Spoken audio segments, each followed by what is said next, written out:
ஆஸ்திரேலியாவில் யூதர்களை குறிவைத்து தந்தை மகன் நடத்திய துப்பாக்கிச் சூட்டில் 16 பேர் உயிரிழந்தனர். பரபரப்பான கடற்கரையில் என்ன நடந்தது பார்க்கலாம் இந்த செய்தி தொகுப்பில்.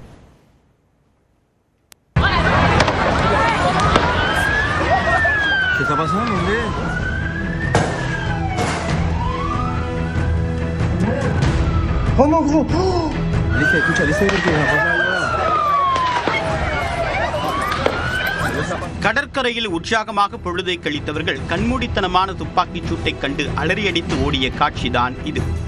ஆஸ்திரேலியாவின் நியூ சவுத் வேல்ஸ் மாகாணத்தில் உள்ள சிட்னியில் போண்டி கடற்கரையின் அருகே ஹனுக்கா என்று அழைக்கப்படக்கூடிய யூதர்களின் ஒளி திருவிழாவை ஒட்டி வழிபாடு நிகழ்ச்சி நடைபெற்றது. அதில் சுமார் 1000 யூதர்கள் ஒன்றிணைந்து தீபத் திருவிழாவை வழிபாட்டுடன் கொண்டாடி வந்தனர். அப்போது யாரும் எதிர்பார்க்காத வகையில் அங்கிருந்த நடைபாதையில் இருந்து 2 பேர் கண்மூடித்தனமாக துப்பாக்கிச்சூடு நடத்தினர். இதில் பிஞ்சு குழந்தைகள் முதல் முதியவர்கள் வரை பலர் இரத்த வெள்ளத்தில் சரிந்தனர். துப்பாக்கிச் சூட்டின் சத்தம் கேட்டு கடற்கரையில் குளித்துக் கொண்டு இருந்தவர்கள் அலறியடித்து ஓடினர்.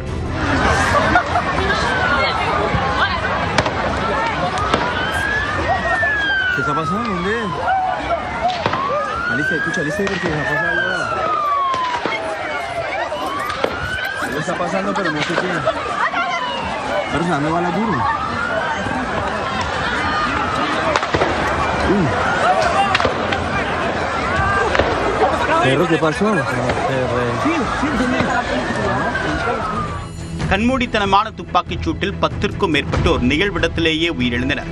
படுகாயமடைந்த சுமார் 25 பேர் மருத்துவமனையில் அனுமதிக்கப்பட்டனர். மேலும் துப்பாக்கிச்சூடு நடத்தியவரை பொதுமக்களில் ஒருவர் துணிச்சலுடன் எதிர்கொண்ட காணொளியும் வெளியானது.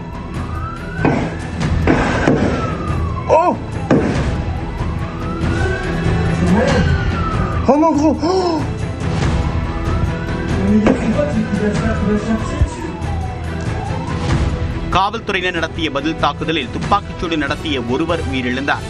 மற்றொருவர் படுகாயமடைந்து மருத்துவமனையில் அனுமதிக்கப்பட்டிருப்பதாகவும் ஆஸ்திரேலிய காவல்துறை தெரிவித்துள்ளது. நடைபாதை அருகே குண்டு பதுக்கி வைக்கப்பட்டிருந்த கார் ஒன்றும் கண்டுபிடிக்கப்பட்டது. நல்வாய்ப்பாக வெடிகுண்டு நிபுணர்கள் துரிதமாக செயல்பட்டு வெடிகுண்டை செயலிழக்க செய்தனர்.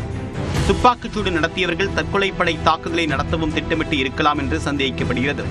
துப்பாக்கிச் சூட்டை நேரில் பார்த்தவர்கள் அச்சம் விலகா முகத்துடன் அதனை விவரித்தனர்.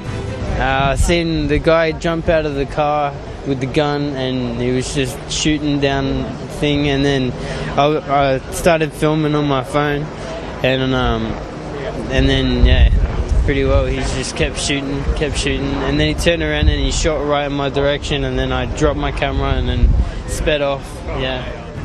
யூதர்களுக்கு உறுதுணையாக ஆஸ்திரேலிய அரசு எப்போதும் நிற்கும் என்று அந்நாட்டு பிரதமர் ஆண்டனி அல்பனீஸ் கூறியுள்ளார். We stand with you. We embrace you. And we reaffirm tonight that you have every right to be proud of who you are and what you believe. ஆஸ்திரேலியாவில் யூதர்கள் மீது நடத்தப்பட்ட தாக்குதல் மிகவும் கொடூரமானது என்று இஸ்ரேல் அதிபர் ஐசக் ஹெர்ஜோக் தெரிவித்துள்ளார்.